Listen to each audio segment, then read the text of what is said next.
अच्छा अच्छा, कुछ देना चाहते हैं जी। मैं तो शुक्रिया अदा करते और कहना कहते हैं, लेकिन फरमाइश लगी है गुमनाम की बिस्तर के फूल सूख गए।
जहाँ जाते थे बहुत तहलका मचाते थे, बहुत उनका चाहत है। हाँ, अरे कमरा बनवा ले थे हमें।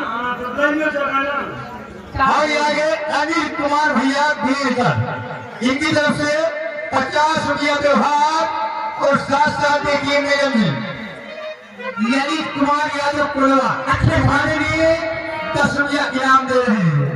ये पूरा सुनाइए जो गाना चल रहा है ठेकेदारी का। राजा में 20 रुपया इनाम। आज अपने भूमि तिवारी की लोग कहीं ना कहते हैं हमारा पहलवा भी भूमि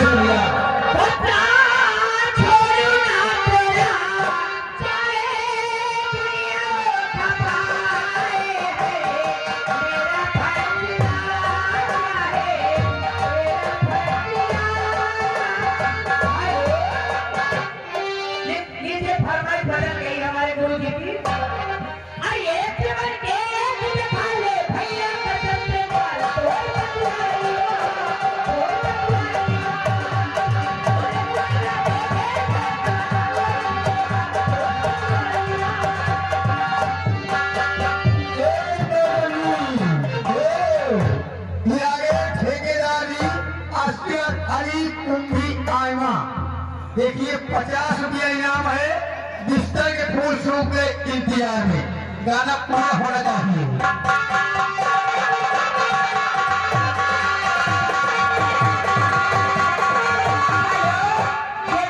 हमारे भूमि तिवारी उनकी तरफ से 100 रुपया इनाम आया है। आज वो कहीं ना कहते हैं क्यों आज मौसम का मन है यार। हरी नींद नहीं आती मुझे